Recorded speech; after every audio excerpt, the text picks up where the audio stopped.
Praise the lord. దేవుని పరిశుద్ధ నామమునకు మహిమ కలుగును గాక.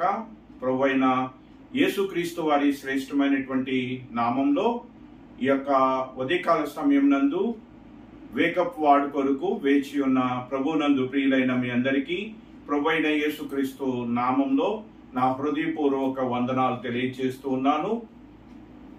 ఈ ఉదయకాల సమయం నందు దేవుడు మనకి ఇచ్చినటువంటి వేకప్ వార్డ్ ని క్యాలెండర్ వాక్యాన్ని ఒకసారి ధ్యానం చేసుకొని ఆ యొక్క లేఖన భాగము ద్వారా దేవుడు మనందరితో కూడా తన ఆత్మ సహాయము ద్వారా మాట్లాడునట్లుగా ప్రార్థనా పూర్వకంగా ఆ యొక్క లేఖన భాగాలని ధ్యానించుకుందాం. కీర్తనల గ్రంథము 89వ అధ్యాయము 24వ వచనం. కీర్తనల గ్రంథము 89వ అధ్యాయము 24వ వచనం. నా విశ్వాస్యతయు నా కృపయు అతనికి తోడయుండును, నా నామమును బట్టి అతని కొమ్ము హెచ్చింపబడును. దేవుడి యొక్క లేఖన భాగాన్ని తన యొక్క వినికిడిలో దీవించి తన ఆత్మ ద్వారా మనందరికీ బోధించినట్లుగా ప్రార్థించుకుందాం. ప్రేమ నమ్మకం కలిగిన మా ప్రియమైన పరలోకపు తండ్రి, మమ్మల్ని ప్రేమించి మా ఆయుష్ను పొడిగించి మరొక దినమును చూసే భాగ్యాన్ని మీరు మాకు కల్పించినందుకు వందనాలు. ఈ దినము కొరకు మీరు సిద్ధపరిచినటువంటి ఈ యొక్క లేఖన భాగాన్ని బట్టి, ఈ జీవాహారాన్ని బట్టి నీకు వందనాలు, స్తోత్రాలు చెల్లిస్తున్నాం ప్రభువా. చదవబడినటువంటి ఈ లేఖన భాగము ద్వారా ఈ కీర్తనను మేము ధ్యానించడానికి సిద్ధపడుచుండగా నీ ఆత్మ ద్వారా ప్రభువా మీరే మాకు సహాయం చేయమని, మీరే మాతో మాట్లాడమని, ఘనత మహిమ ప్రభావాలు మీకే ఆరోపిస్తూ బలహీనుడను నిష్ప్రయోజనమైన వాడను దయతో నన్ను కనికరించి నన్ను మరుగుపరిచి నీ మాటను వెల్లడిపరిచి నాతోను మా అందరితో కూడా మీరు మాట్లాడమని ఘనత మహిమ ప్రభావములు మీకే ఆరోపిస్తూ నీ కుమారుడు మా రక్షకుడునైన యేసుక్రీస్తు వారి శ్రేష్టమైనటువంటి నామంలో ఈ ప్రార్థన మీకు సమర్పిస్తున్నాము తండ్రి, ఆమేన్. ప్రియులారా, దేవుడు మనల్ని ప్రేమించి ఈ దినం కొరకు మనకి ఇచ్చినటువంటి వేకప్ వార్డ్ ఏమిటి అంటే కీర్తన గ్రంథం 89:24వ వచనంలో నా విశ్వాస్యతయు నా కృపయు అతనికి తోడయుండును, నా నామమును బట్టి అతని కొమ్ము హెచ్చింపబడును. ఈ యొక్క లేఖన భాగాన్ని ఆధారంగా ఈ వచనమును ఆధారం చేసుకుని ఒకసారి ఈ కీర్తనను మనం క్లుప్తముగా ధ్యానం చేయటానికి ప్రయత్నం చేద్దాం. ఈ యొక్క కీర్తనను రాసినటువంటి వారు ఎవరు అంటే, మరి ఈ యొక్క మొదటి వచనము పైన రాయబడినటువంటి మాట ఏమిటి అంటే ఎజ్రాహీయుడైన ఏతాను రచించిన దైవ ధ్యానము. ఎవరు ఈ కీర్తన రాశారు అంటే ఏతాను. ఎవరు ఈ యొక్క ఏతాను అంటే, ఈ యొక్క ఏతాను దావీదు కాలంలో దావీదు చేత దేవుని మందిర పనుల నిమిత్తము నియమింపబడినటువంటి ఆసాపు హేమానుతో సమానుడైనటువంటి వాడు, వారితో కూడా పనిచేసినటువంటి వాడు. కాబట్టి ఆ యొక్క దావీదు కాలంలో దావీదు చేత నియమింపబడినటువంటి వాడు దేవుని మందిర సంబంధమైన పనుల విషయంలో ఆసాపుతో హేమానుతో కలిసి పనిచేసినటువంటి వాడు ఈ యొక్క ఏతాను. ఈ ఏతాను రచించినటువంటి దైవ ధ్యానము. ఇతడు ఈ యొక్క పరిశుద్ధ గ్రంథంలో ఒకే ఒక కీర్తన రాశాడు. ఆ యొక్క కీర్తనే 89వ కీర్తన. ఈ 89వ కీర్తనకు ఉన్నటువంటి ప్రత్యేకత ఏమిటి అంటే, ఇది ప్రభువైన యేసుక్రీస్తుని గురించి తెలియచేసినటువంటి కీర్తన. అంటే ప్రభువైన యేసుక్రీస్తు ఈ లోకంలోనికి రాబోతున్నాడని, మరి ఆయన మెస్సియా అని ఆయన గురించి ముందుగానే ఎంతో మంది ప్రవక్తలు ప్రవచిస్తూ వచ్చారు. అలా ప్రవచించినటువంటి ప్రవక్తల యొక్క మరి మాటలు ఈ యొక్క అధ్యాయంలో మనకి కనబడుతూ ఉంటాయి. కాబట్టి ఇది మెస్సియా కీర్తన, అంటే ప్రభువైన యేసుక్రీస్తును గురించి ముందుగా తెలియచేయబడిన ప్రవచింపబడినటువంటి కీర్తన. మరి ఈ యొక్క కీర్తనలో మనము తెలుసుకోవాల్సినటువంటి ప్రాముఖ్యమైనటువంటి కొన్ని విషయాలు ఉన్నాయి. మరి ఈ కీర్తనను ఏతాను ఎందుకు రాశాడు, ఏ సందర్భంలో రాశాడు అనేటువంటి విషయాలను ఒకసారి మనం జ్ఞాపకం చేసుకుంటానికి ప్రయత్నం చేసినట్లయితే, ఈ యొక్క కీర్తనను మరి ఏతాను మరి ఆ దావీదు యొక్క కుమారుడైనటువంటి సొలొమోను యొక్క కుమారుడైన రెహాబాము, ఆ యొక్క రెహాబాము కాలంలో ఇశ్రాయేల్ యొక్క దేశము రెండు భాగాలుగా విభజింపబడటాన్ని మనం రాజుల గ్రంథంలో మనం చూడగలం.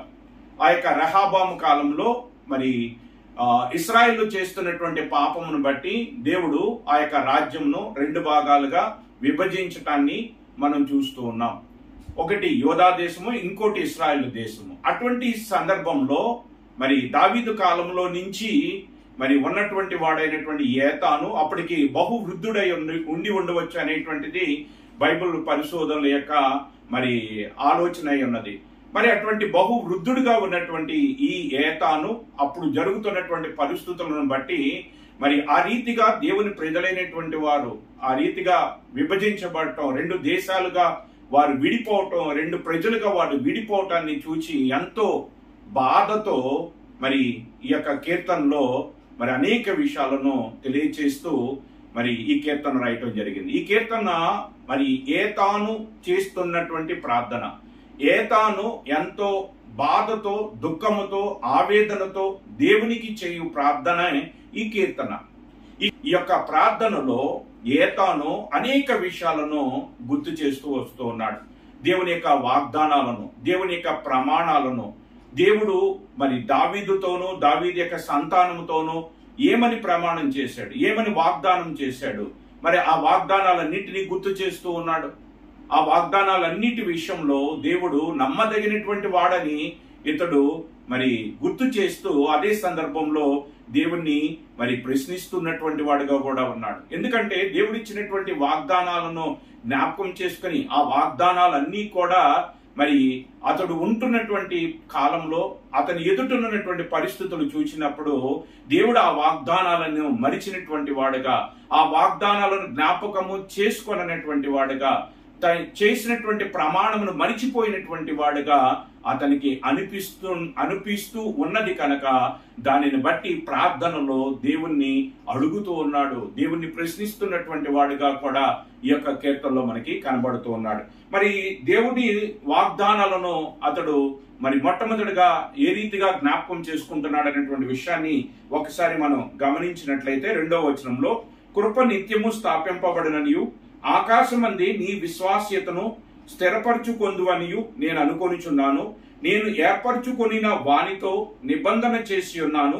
నిత్యము నీ సంతానము స్థిరపరచబడును, నిత్యము నీ సంతానము స్థిరపరచబడును అని నీవు మాతో చేసిన నిబంధనను జ్ఞాపకము చేసుకొనమని ఏతాను దేవునికి ప్రార్థిస్తూ ఉన్నాడు. 4వ వచనంలో, తరతరములకు నీ సింహాసనము స్థాపించదనని చెప్పి నా సేవకుడైన దావీదుతో ప్రమాణము చేసి ఉన్నావు కదా. ఒకసారి ఆ ప్రమాణమును జ్ఞాపకం చేసుకున్నామని మరి కీర్తనాకారుడైనటువంటి ఈ ఏతాను దేవునికి ప్రార్థిస్తూ ఉన్నాడు. మరి 18వ వచనం నుంచి మనం చూసినట్లయితే, మా కేడము యెహోవా వశము, మా రాజు ఇశ్రాయేలు పరిశుద్ధ దేవుని వాడు. అప్పుడు నీవు దర్శనమున నీ భక్తులతో ఇట్లు సెలవిచ్చి ఉంటివి, నేను ఒక శూరుని సహాయం చేసి ఉన్నాను, ప్రజల్లో నుండి ఏర్పరచబడిన ఒకరిని నేను హెచ్చించి ఉన్నాను, నా సేవకుడైన దావీదు నేను కనుగొని ఉన్నాను, నా పరిశుద్ధ తైలముతో అతన్ని అభిషేకించి ఉన్నాను, నా చెయ్యి ఎడతెగక అతనికి తోడయుండును, నా బాహుబలము అతన్ని బలపరచును, ఏ శత్రువు అతని మీద విజయమునందుడు, దోషకారులు అతన్ని బాధింపరు, అతని ఎదుట నిలవకుండా అతని విరోధులను నేను పడగొట్టెదను, అతని మీద పగబట్టు వారిని మొత్తెదను, నా విశ్వాస్యతయు నా కృపయు అతనికి తోడయుండును, నా నామమును బట్టి అతన్ని కొమ్ము హెచ్చింపబడును, నేను సముద్రము మీద అతని చేతిని, నదుల మీద అతని కుడి చేతిని ఉంచెదను, నీవు నా తండ్రివి, నా దేవుడవు, నా రక్షణ దుర్గము అని అతడు నాకు మొరపెట్టును, కావున నేను అతన్ని నా జ్యేష్ఠ కుమారునిగా చేయుదును, భూరాజులలో అత్యున్నతునిగా నుంచెదను, నా కృప నిత్యము అతనికి తోడుగా నుండజేసేదును, నా నిబంధన అతనితో స్థిరముగా నుండును, శాశ్వత కాలము వరకు అతని సంతానమును, ఆకాశమున్నంత వరకు అతని సింహాసనము నేను నిలిపేదను అని దేవుడు చేసినటువంటి వాగ్దానాన్ని జ్ఞాపకం చేస్తూ ఉన్నాడు. ప్రార్థనలో దేవునికి జ్ఞాపకం చేస్తూ ఉన్నాడు, దేవునికి తెలియచేస్తూ ఉన్నాడు, దేవునికి మొరపెడుతూ ఉన్నాడు. ప్రభువా, ఈ రీతిగా నీవు వాగ్దానం చేసావు కదా, ఈ రీతిగా నీవు మాతో ప్రమాణం చేసి ఉన్నావు, అయితే ఇప్పుడున్నటువంటి పరిస్థితులు చూసినట్లయితే నీవు వాగ్దానమును మరిచిపోయినటువంటి వాడుగానున్నావు, వాగ్దానమును నీవు విడిచిపెట్టినటువంటి వాడుగానున్నావు. కారణం ఏమిటంటే 89వ అధ్యాయము 39 నుంచి 45 వచనాల వరకు మనం చూసినట్లయితే, నీ సేవకుని నిబంధన నీకు అసహ్యమాయను. అంతకుముందు వచనాలలో దేవుడు దావీదుతో చేసిన నిబంధన, దావీదు సంతానంతో చేసిన నిబంధన గురించి తెలియచేస్తూ తర్వాత అంటున్నాడు, ఈ సేవకుని నిబంధన నీకు అసహ్యమాయను. అతని కిరీటమును నేల పడద్రోసి అపవిత్రపరిచి ఉన్నావు. అతని కంచెలన్నీ నువ్వు తెగకొట్టి ఉన్నావు. అతని కోటలు పాడు చేసి ఉన్నావు. త్రోవను పోవు వారందరూ అతను దోచుకొనుచున్నారు. అతడు తన పొరుగు వారికి నిందాస్పదమాయను. అతని విరోధులు కుడి చేతిని నీవు హెచ్చించి ఉన్నావు. అతని శత్రువులందరినీ నీవు సంతోషపరిచి ఉన్నావు అని అనేక విషయాలను ఇక్కడ తెలియజేస్తున్నాడు. కారణం ఏమిటంటే, అతడు అంటే ఎవరు అంటే ఇశ్రాయేలీలు. ఇశ్రాయేల్ అయినటువంటి వారు మరి వారికి కలిగినటువంటి దురవస్థను బట్టి వారు 2 జనాంగంగా విడిపోవటం మాత్రమే కాకుండా వారికి భవిష్యత్తులో రాబోతున్నటువంటి పరిస్థితులను గురించి కూడా ముందుగానే ఎరిగినటువంటి వాడే, ముందుగానే దైవ దర్శనము ద్వారా తెలుసుకున్నటువంటి ఈ యొక్క ఏతాను ఎంతో వేదనతో బాధతో ప్రార్థిస్తూ ఈ కీర్తనను రాసినట్లుగా మనకి అర్థమవుతూ ఉన్నది. మొట్టమొదటిగా దేవుని వాగ్దానాన్ని జ్ఞాపకం చేస్తున్నాడు. దావీదుతో చేసిన ప్రమాణమును, దావీదును కనుగొన్నావు, దావీదుని హెచ్చిస్తాను, దావీదును బలపరుస్తాను, దావీదుకు తోడుగా ఉంటాను అని నీవు చెప్పినటువంటి మాటలను జ్ఞాపకం చేసుకోనమని మొట్టమొదటిగా దేవుడి నిబంధనను, దేవుని ప్రమాణములను జ్ఞాపకం చేస్తూ దేవుడికి తెలియచేస్తూ, మరి ఆ రీతిగా నీవు మా పట్ల మరి గొప్ప ప్రమాణం చేసి ఉన్నావు. ఇప్పుడు చూస్తే మా పరిస్థితి ఎలా ఉన్నది అంటే, నీవు మాతో చేసిన నిబంధన నీవు మర్చిపోయి ఉన్నావు, మాతో చేసిన ప్రమాణమును నీవు గుర్తు చేసుకోవట్లేదు అని దేవుణ్ణి ప్రశ్నిస్తున్నటువంటి వాడుగా ఇక్కడ ఏతాను కనబడుతూ ఉన్నాడు. అంతేకాకుండా ఒకవేళ దేవుని ప్రజలైనటువంటి వారు అంటే దావీదు యొక్క సంతానం ఎవరైనా మరి దేవుని ఆజ్ఞలోంచి తొలగిపోతే వారిని దేవుడు ఏం చేస్తానని చెప్తున్నాడు అంటే, మరి 32వ వచనంలో, నేను వారి తిరుగుబాటును దండముతోను వారి దోషమును దెబ్బలతోనూ వారిని శిక్షించెదను. కానీ నా కృపను అతనికి బొత్తిగా ఎడమ చేయను. అబద్ధికుడనై నా విశ్వాస్యతను విడవను. నా నిబంధనను నేను రద్దుపరచును. నా పెదవుల గుండా బయలు వెళ్లిన మాటను నేను మార్చను. ఒకవేళ దావీదు సంతానము దావీదు వలె జీవించకపోతే, దావీదు వలె వాళ్ళు బ్రతకకపోతే, దేవుని ఆజ్ఞలు మీరి ఉన్నట్లయితే నేను వారిని దండించి శిక్షించి మరలా నా ఎద్దుకు నేను చేర్చుకుంటాను. కానీ సౌలుకి నా కృపను నేను దూరపరిచినట్లుగా దావీదు యొక్క సంతానమునకు నేను నా కృపను దూరపరచును, నా నిబంధన రద్దుపరచును, నేను అబద్ధమాడట్లేదు అని నీవు చెప్పి ఉన్నావు కదా ప్రభువా అని దేవుని వాగ్దానాలను జ్ఞాపకం చేస్తూ ఉన్నాడు. ప్రియులారా, ఏతాను ఈ కీర్తన రాసినప్పుడు అతని యొక్క మానసిక స్థితి ఎలాగున్నది అంటే, ఒక పక్కన చూస్తే దేవుడు నమ్మదగిన వాడు, దేవుని యొక్క విశ్వాస్యత, దేవుని యొక్క నమ్మకత్వము అది ఏమాత్రము కూడా ప్రశ్నింపదగినది కాదు. అది ఆయనకు తెలుసు. ఎందుకంటే దేవుని మందిర సంబంధమైన పనులు జరిగిస్తూ వచ్చినటువంటి వాడు, తన జీవిత కాలమంతయు దేవుని మందిరంలో నివసించినటువంటి వాడు. దేవుని యొక్క విశ్వాస్యత తెలుసు, దేవుని యొక్క నమ్మకత్వం తెలుసు, దేవుని కరుణ తెలుసు, దేవుని గురించి పరిపూర్ణమైన జ్ఞానం కలిగినటువంటి వాడే. దేవుడు మాట తప్పని వాడు, దేవుడు అబద్ధమాడనటువంటి వాడు, దేవుడు చేసినటువంటి నిబంధన రద్దుపరిచేటువంటి వాడు కాదు అని తెలుసు. కానీ అక్కడ ఉన్నటువంటి పరిస్థితులు చూస్తే దేవుడు నిబంధనను రద్దు చేసినట్టుగా, దేవుడు చేసిన ప్రమాణంను మరిచిపోయినటువంటి వాడుగా అతనికి కనబడుతూ ఉన్నటువంటి దానిని బట్టి ఏమీ తోచనటువంటి పరిస్థితుల్లో దేవుణ్ణి ప్రశ్నించలేడు, దేవుణ్ణి సందేహించలేడు. కానీ ఉన్న పరిస్థితులను చూచి తట్టుకోలేక వేదనతో ఆవేదనతో మరి ఈ యొక్క కీర్తనలో మరి ఎంతో భారంతో దేవునికి చేయు ప్రార్థనగా ఈ కీర్తన మనకి కనబడుతూ ఉన్నది. ప్రియులారా, ఈ యొక్క కీర్తన ఏతాను యొక్క మరి జీవితంలో ఏతానుకి మరి ఎన్నో సంశయాలను కలుగజేసింది. ఏతానుకి అర్థం కానిది ఈరోజు దేవుడు మనకి అర్థం చేస్తూ ఉన్నాడు. ఏమిటో తెలుసా? ఈ కీర్తన దావీదు గురించి వ్రాయబడినట్లుగా మనకి కనబడుతున్నది. కానీ వాస్తవంగా ఈ యొక్క కీర్తనలో రాయబడినటువంటి మాటలన్నీ కూడా ఎవరి గురించి రాయబడి ఉన్నది అంటే మన ప్రభు అయిన యేసుక్రీస్తుని గురించి. ఒకసారి మరి యొక్క మాటలు మరొకసారి మనం జ్ఞాపకం చేసుకున్నట్లయితే 20వ వచనంలో నా సేవకుడైన దావీదు అనేటువంటి మాటలో ప్రభువైన యేసుక్రీస్తుని మనం ఉంచినట్లయితే నా సేవకుడైనటువంటి ప్రభువైన యేసుక్రీస్తును నేను మీ యొద్దకు పంపుచున్నాను, మీ యొద్దకు పంపి ఉన్నాను అని అపోస్తలుల కార్యంలో మనం చూస్తూ ఉన్నాం. నా పరిశుద్ధ తైలముతో అతన్ని అభిషేకించానని హెబ్రీయులకు రాసిన పత్రికలో మనం చూస్తూ ఉన్నాం. ఆనంద తైలముతో నేను అతన్ని అభిషేకించాను అని మొదటి అధ్యాయంలో మనం చూస్తూ ఉన్నాం. నా చెయ్యి ఎడతెగక అతనికి తోడయుండును, నా బాహుబలం అతన్ని బలపరచును, ఏ శత్రువును అతని మీద జయమునందుదు, దోషకారులు అతని బాధపరచుడు, అతని ఎదుట నిలవకుండా అతని విరోధులను నేను పడగొట్టేదను అని ఇంకా కిందకి వచ్చినట్లయితే అతన్ని 27వ వచనంలో కావున నేను అతని నా జ్యేష్ఠ కుమారునిగా, ఎవరు జ్యేష్ఠ కుమారుడు? ప్రభువైన యేసుక్రీస్తు. లోకంలో ఉన్నటువంటి మనం ఎవ్వరూ కూడా జ్యేష్ఠ కుమారుడిగా అవ్వటానికి మన ఎవరికి కూడా అర్హత లేదు. ఆ అర్హత ఉన్నటువంటి వారు ఎవరైనా ఉన్నారంటే ఆయన ప్రభువైన యేసుక్రీస్తు. జ్యేష్ఠుడిగా ఉండే అధికారము ప్రభువైన యేసుక్రీస్తుకు తప్ప మరెవరికి లేదు. అందుకనే మరి దేవుడు ఏమంటున్నాడు అంటే రోమీయులకు రాసిన పత్రిక 8వ అధ్యాయము 29వ వచనంలో, ఎందుకనగా తన కుమారుడు అనేక సహోదరుల్లో జ్యేష్ఠుడగినట్లు. ఎవరు జ్యేష్ఠుడు? ప్రభువైన యేసుక్రీస్తు జ్యేష్ఠుడు. కాబట్టి ఈ కీర్తన మరి ఎవరి గురించి రాయబడింది అంటే ప్రభువైన యేసుక్రీస్తుని గురించి. ఇంకా చెప్పాలంటే ప్రభువైన యేసుక్రీస్తు యొక్క సంతానముగా పిలువబడుతున్నటువంటి క్రైస్తవులుగా క్రీస్తు యొక్క రక్తంలో కడగబడినటువంటి మన నిమిత్తము ఈ కీర్తన రాయబడింది. ఈ కీర్తన ద్వారా ఒక గొప్ప నిరీక్షణ మనము కలిగి ఉండవచ్చు. ఏమిటా నిరీక్షణ అంటే దేవుడు అంటున్నటువంటి మాట ఏమిటో తెలుసా?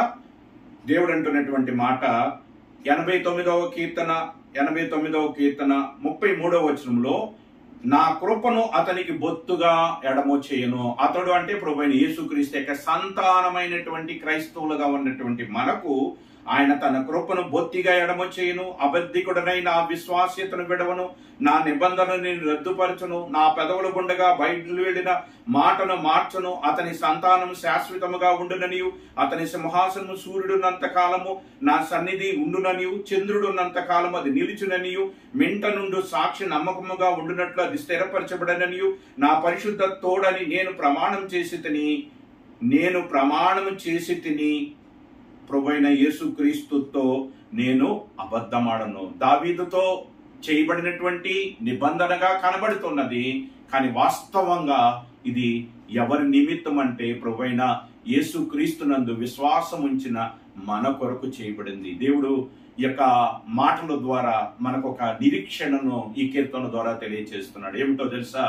మనలను ఆయన మరవనటువంటి వాడుగా, మనతో ప్రభువైన యేసుక్రీస్తు ద్వారా చేసినటువంటి నిబంధనను ఆయన మరవనటువంటి వాడుగా, మనల్ని విడవనటువంటి వాడుగా ఆయన కనబడుతున్నాడు. అంటున్నాడు, ఏమంటున్నాడంటే శాశ్వత కాలము, సూర్యుడున్నంత కాలము నా సన్నిధిని, చంద్రుడున్నంత కాలము ప్రభువైన యేసుక్రీస్తు యొక్క సింహాసనము నిలిచి ఉంటదని తెలియచేస్తూ, ఆయన యొక్క సంతానమైనటువంటి మనలను ఒకవేళ దేవుని ఆజ్ఞలో తొలగిపోతే దేవుడు 32వ వచనంలో, తిరుగుబాటును దండముతోని వారి దోషమును దెబ్బలతోనూ వారిని శిక్షిస్తాను గాని నా కృపను నేను వారికి దూరము చేయను. దేవుడు ఇస్తున్నటువంటి గొప్ప నిరీక్షణకరమైనటువంటి మాట ఏమిటి అంటే, దేవుని ప్రజలైనటువంటి మనలను ప్రభువైన యేసుక్రీస్తు ద్వారా దేవుని కుమారులుగా పిలువబడినటువంటి మనలను దేవుడు మరవనటువంటి వాడుగా ఉన్నాడు అని ఈ కీర్తన ద్వారా మనకి తెలియచేస్తూ ఉన్నాడు. ఏతానికి ఇది అర్థం కాలేదు.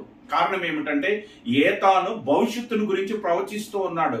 ఇది దావీదు గురించి అని అనుకుని అతడు అది మరి దేవుణ్ణి ప్రశ్నిస్తూ ఉన్నాడు. ప్రభువా, నీవు ఇలా ప్రమాణం చేసావు, ఇలా వాగ్దానం చేశావు, ఇప్పుడు నీ వాగ్దానాన్ని ఎందుకు మర్చిపోయావు? నీ వాగ్దానాన్ని ఎందుకు విడిచిపెట్టావు? నీ ప్రజలను ఎందుకు విడిచిపెట్టావు? నీకు ప్రజలకు వస్తున్న కష్టాలను ఎందుకు నీవు దృష్టించి చూడట్లేదు అని ఏతాను దేవుణ్ణి ప్రశ్నిస్తూ ప్రార్థిస్తూ వేదనతో ఆవేదనతో ఉన్నాడు. కానీ ఏతానుకు ఒక విషయం తెలుసు, దేవుడు అబద్ధికుడు కాదని, దేవుని యొక్క విశ్వాస్యతను అనగా ఆయన యొక్క నమ్మకత్వమును ప్రశ్నించటానికి ఏ వ్యక్తికి కూడా అవకాశం లేదని మాత్రం అతనికి తెలుసు.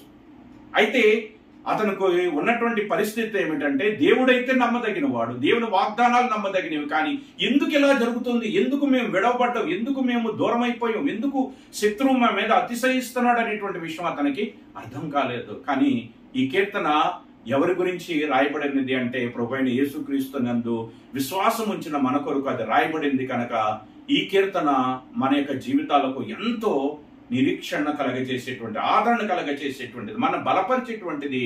ఏమిటి ఆ బలపరిచేటువంటి మాట అంటే, నా కృపను బొత్తిగా నేను ఎడము చేయను. ఇంకా ఏమంటున్నాడు అంటే, నా పరిశుద్ధత తోడని నేను ప్రమాణం చేసేదని, నేను నా నిబంధనను మరిచేటువంటి వాడు కాదు. ప్రభువైన యేసుక్రీస్తు ద్వారా మనతో చేసినటువంటి నిబంధనను దేవుడు మరువడు, ఆయన విడవడు, ఆయన ఎడబాయుడు.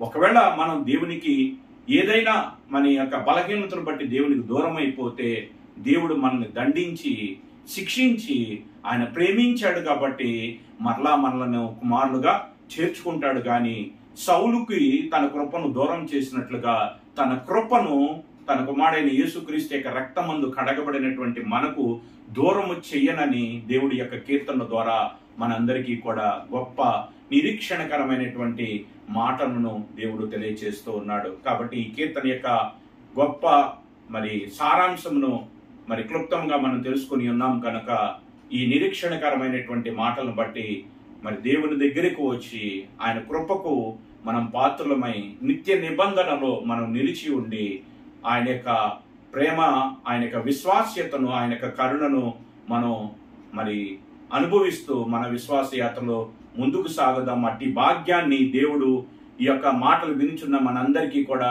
దయచేయును గాక. ఆమేన్. ప్రార్థించుకుందాం. ప్రేమ నమ్మకం కలిగిన మా ప్రియమైన పరలోకపు తండ్రి, ఈ యొక్క ఉదయకాల సమయం నందు మీ యొక్క లేఖం ద్వారా మాతో మాట్లాడారు. ఈ 89వ కీర్తనలో రాయబడినటువంటి మాటల ద్వారా ప్రభువైన యేసుక్రీస్తు ద్వారా మాతో మీరు చేసిన నిబంధన విషయంలో మీరు నమ్మదగినటువంటి వారుగానున్నారని, నీవు అబద్ధమాడే దేవుడవు కాదని, నీ కృపను మాకు దూరం చేసేటువంటి వాడువు కాదని, నీ కృపను నీవు మరిచేటువంటి వాడువు కాదని మరొక్కసారి మాకు గుర్తు చేస్తూ మా పట్ల మీకున్న ఉన్నతమైన సంకల్పాన్ని, ఉద్దేశాన్ని మాకు తెలియచేసి మమ్మల్ని బలపరిచినందుకు నిన్నే స్తుతిస్తూ ఆరాధిస్తూ ఈ ఆదరణకరమైనటువంటి వాగ్దానముతో కూడినటువంటి మాటలను, నిబంధనను మరొకసారి మాకు గుర్తు చేసినందుకు నిన్నే స్తుతిస్తూ ఆరాధిస్తూ నీ కుమారుడు మా రక్షకుడునైన యేసుక్రీస్తు వారి శ్రేష్టమైనటువంటి నామంలో ఈ ప్రార్థన మీకు సమర్పిస్తున్నాము తండ్రి. ఆమేన్. అందరికీ ప్రైజ్ ద లార్డ్.